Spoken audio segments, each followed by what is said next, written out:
Hello everyone. तो हम अपने सब्जेक्ट पावर सिस्टम पर जाने से पहले एक चीज़ सीख लेते हैं कि बैलेंस सिस्टम क्या होता है ना। किसी सिस्टम को बैलेंस कब बोलते हैं।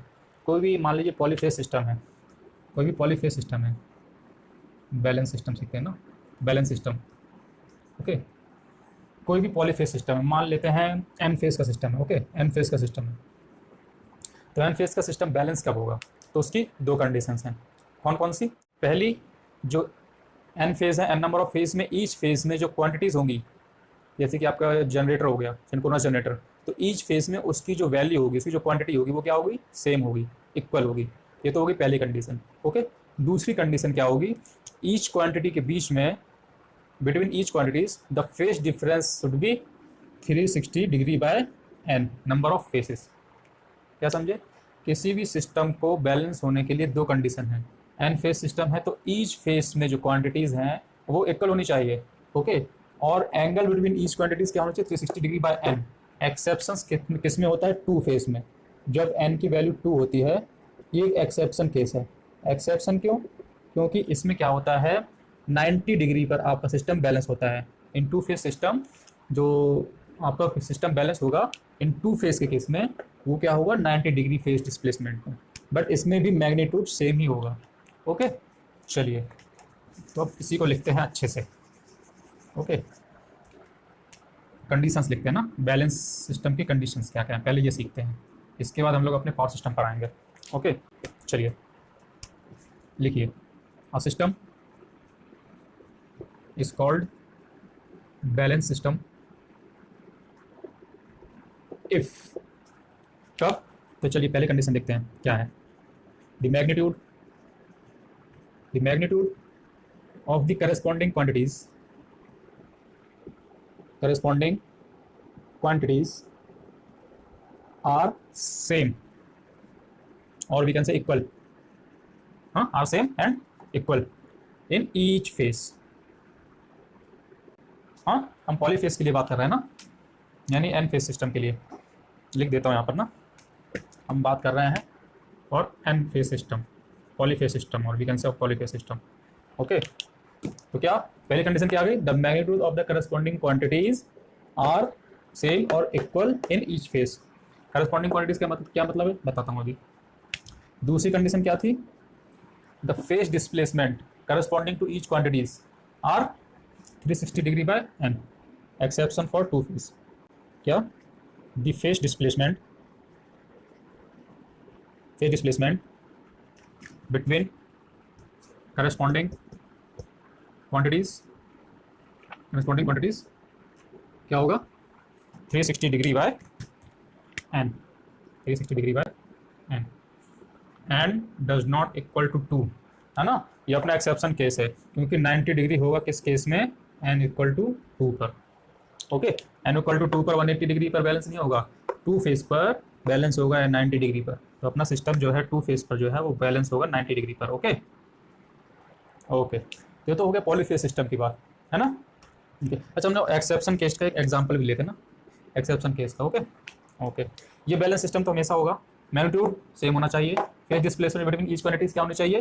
360 डिग्री बाय एन। पॉलीफेज के लिए, थ्री फेज के लिए क्या होगा? हमारा all power system three phase में होता है, तो हम सारे स्टडीज थ्री फेज में करने वाले हैं। ओके, तो पहले ये सीख लीजिए पॉलीफेज सिस्टम बैलेंस कब होता है, फिर हम आएंगे अपने थ्री फेज सिस्टम पर। इसका एग्जाम्पल देख लेते पहले ना। ओके, रफ कराऊँ ये एग्जाम्पल, तो समझने की तो आसानी होगी टू फेज सिस्टम के लिए।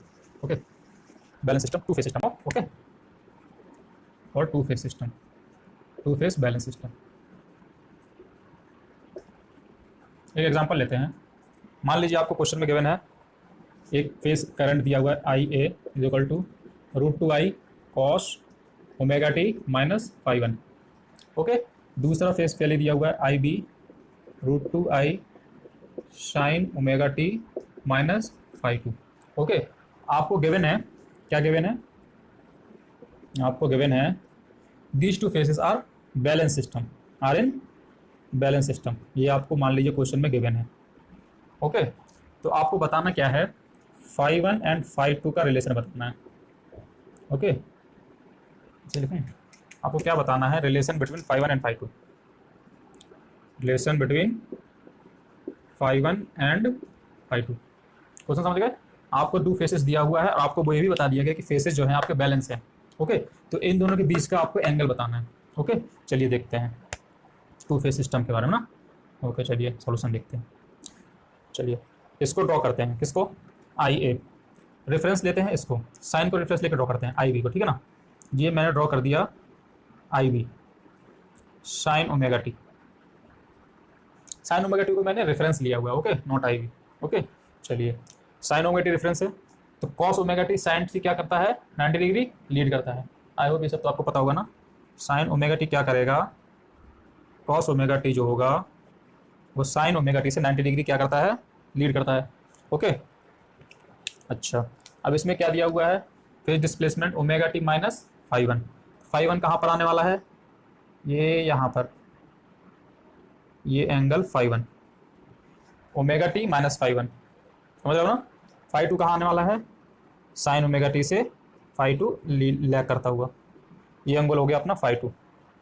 ओके, ये क्या हो गया आई बी, ये क्या हो गया आई ए, आई ए अपना कॉस ओमेगा टी से फाई वन डिग्री लैग कर रहा है, आई बी क्या कर रहा है, साइन ओमेगा टी से फाई टू डिग्री लैग कर रहा है, ये आई बी हो गया, आई हो गया।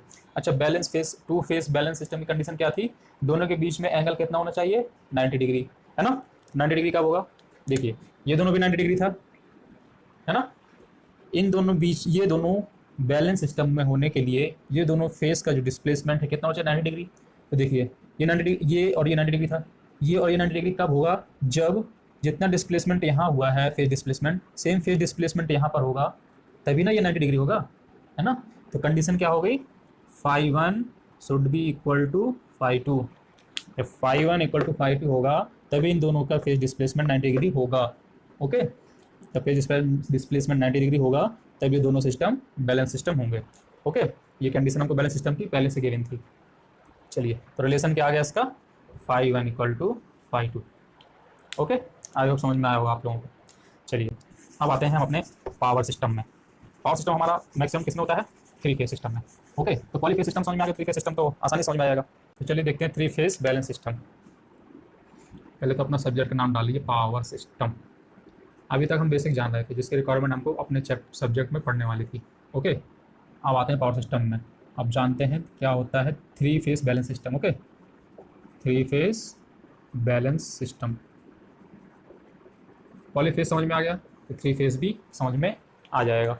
मैं एक सिस्टम ड्रॉ करता हूँ आपके सामने, क्या ड्रॉ करता हूँ, ये है आपका एक सिस्टम, एक फेज, दूसरा फेज, तीसरा फेज। तो वहाँ पर जो मैं करस्पॉन्डिंग क्वांटिटीज़ की बात कर रहा था, वो एक क्वांटिटी आपकी, ये एक आप बोल सकते हो ये क्या रिप्रेजेंट कर रहा है, कोई सोर्स, एक्साइटेशन सोर्स। ओके, तो वहाँ जो क्वांटिटी की बात कर रहा था एक एक्साइटेशन सोर्स की बात कर रहा था, आप ये समझ के चल सकते हैं। ओके, तो क्या है इन दोनों, जैसे इसको मान लीजिए ई ए एन, ये है न्यूट्रल, ये पॉइंट ए, ये पॉइंट बी, ये पॉइंट सी। ये काम करते हैं, इसको बी लेते हैं सीक्वेंस बनाने के लिए ना, इसको बी लेते हैं, इसको सी लेते हैं। ओके, अब ये सिस्टम बैलेंस कब होगा, अभी तो उसको मैंने कुछ दिया नहीं है, ना इसकी वैल्यू दी, ना इसकी वैल्यू, ना इसकी वैल्यू, मैंने किसी की वैल्यू आपको प्रोवाइड नहीं की है, तो हम ये तो बता नहीं सकते हैं कि जो है कि ये बैलेंस सिस्टम है ना। बैलेंस कब होगा, जब तीनों का मैग्नीट्यूड सेम होगा, पहली कंडीशन। दूसरी कंडीशन फेज डिस्प्लेसमेंट दोनों में कितना, सब में कितना कितना होगा, 120 डिग्री, यानी 360 degree by n. Three phase है तो कितना होना चाहिए, 360 डिग्री बाय 3, यानी 120 डिग्री का फेज डिस्प्लेसमेंट होना चाहिए इस करस्पॉन्डिंग क्वांटिटीज़ के बीच में। समझ रहे हो ना। चलिए ओके, तो ये तो हो गया आपका थ्री फेज सिस्टम। बैलेंस कब होगा, बैलेंस की कंडीशन क्या है, when E A N is equal to E B N is equal to E C N. ये क्या होगा, मैग्नीट्यूड मान लेते हैं ई, ये सारे मैग्नीट्यूड होंगे सेम, ये तो होगी पहली कंडीशन। दूसरी कंडीशन क्या हो गई, 360 degree bye 3 because three phase system. Okay, 120 degree displacement between each quantities. Okay okay, चलिए ये हो गया थ्री फेज बैलेंस सिस्टम की कंडीशंस। ओके, अच्छा अब देखते हैं इसका फेज सीक्वेंस क्या होगा, मोस्ट इंपॉर्टेंट पार्ट, ध्यान से समझिएगा फेज सीक्वेंस क्या होता है। तो चलिए अब आते हैं फेज सीक्वेंस पर। Okay, phase sequence. Okay, balance system में फेज सीक्वेंस यानी डिस्प्लेसमेंट तो सारे फेसेस का 120 डिग्री अपार्ट ही होगा। ओके, सीक्वेंसिंग क्या होगी इसकी, क्या क्या होगी वो देखा जाएगा। तो चलिए देखते हैं फेस सीक्वेंसिंग। ओके, तो 3 फेज सिस्टम में पॉसिबिलिटीज़ कितनी हैं? 3-1 यानी 2 सीक्वेंस की। कौन कौन से भी बताऊंगा। पॉलीफेज के लिए n-1, ओके। 3 फेज के लिए 3-1 इज इक्वल टू 2 सीक्वेंस। तो वो 2 सीक्वेंसेस कौन कौन से होंगे? ए बी सी और ए सी बी। ये कैसे लिख दिया? एक पॉजिटिव सीक्वेंस, एक नेगेटिव सीक्वेंस। सर इसको कैसे ड्रॉ करेंगे? चलिए देखते हैं। मान लीजिए ए को रेफरेंस लिया, ए फेस, इससे अगर बी फेस लैग कर रहा है, बी फेस लैग कर रहा है एंड सी फेस लीड कर रहा है, ए फेस के करस्पॉन्डिंग बी फेस लैग कर रहा है, सी फेस लीड कर रहा है, ये अपना सीक्वेंस होगा ए बी सी। इस फेस सीक्वेंस कौन सा होगा? A B C, okay. और अगर ए, मान लीजिए ए के करस्पॉन्डिंग सी लैग कर रहा है, फेस सी लैग कर रहा है और फेस बी लीड कर रहा है, तब सीक्वेंसिंग क्या होगी? ए सी बी। समझ रहे हो? हाँ, ओके। इनके बीच में एंगल कितना है? 120 डिग्री, यानी कि बी फेस 120 डिग्री लैग कर रहा है और सी फेस 120 डिग्री लीड कर रहा है। तो कौन सी सीक्वेंसिंग होगी? A B C. Similarly when C is lagging by 120 degree and B is leading by 120 degree, then phase sequencing will be ACB. Okay, ये तो होगी फेस सीक्वेंस की बात। ओके, चलिए और देखते हैं, फेस सीक्वेंस के बारे में और देखते हैं। पहले हम देख लेते हैं ACB face sequence, sorry ABC। Okay, draw करते हैं। पहला फेस कौन सा लेते हैं? ए फेस। ओके, ए फेस कैसा होगा? मान लीजिए ये हमारा रेफरेंस फेस है, ए फेस। ओके, बी फेस कैसा बताया था मैंने? 120 डिग्री लैग। 120 डिग्री क्या करेगा? लैग करेगा बी फेस। 120 डिग्री लैग करेगा। कैसे 120 डिग्री? यहाँ पर क्या होता है? पाई यानी 80 डिग्री। इसके पहले कहीं 120 डिग्री होगा। ओके, तो ये 120 डिग्री लैग करता हुआ हमारा बी फेस। समझे ना कैसे ड्रॉ किया? समझिएगा। ये है हमारा ए face, E A N.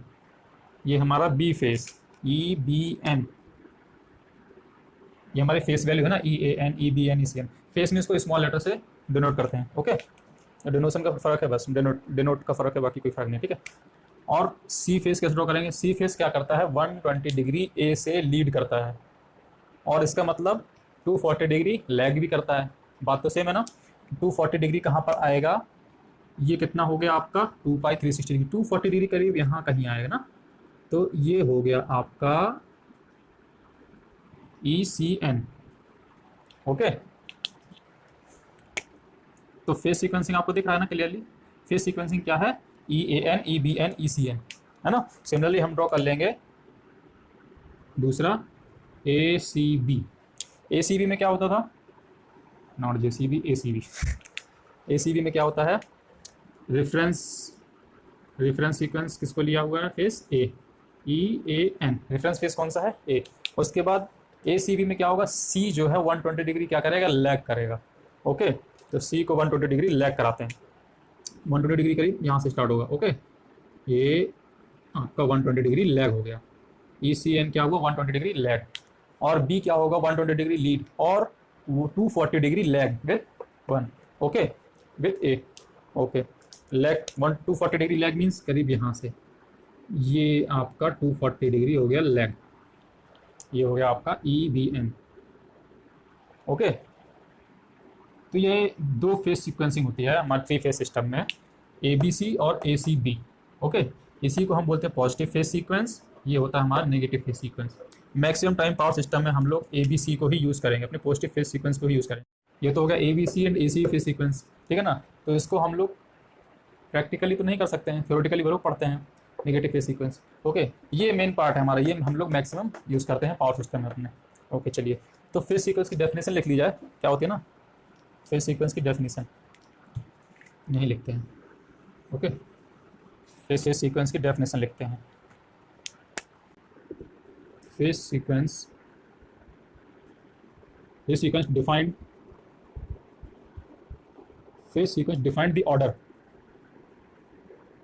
What? Phase sequence defined the order of the maximum value of the phase quantity,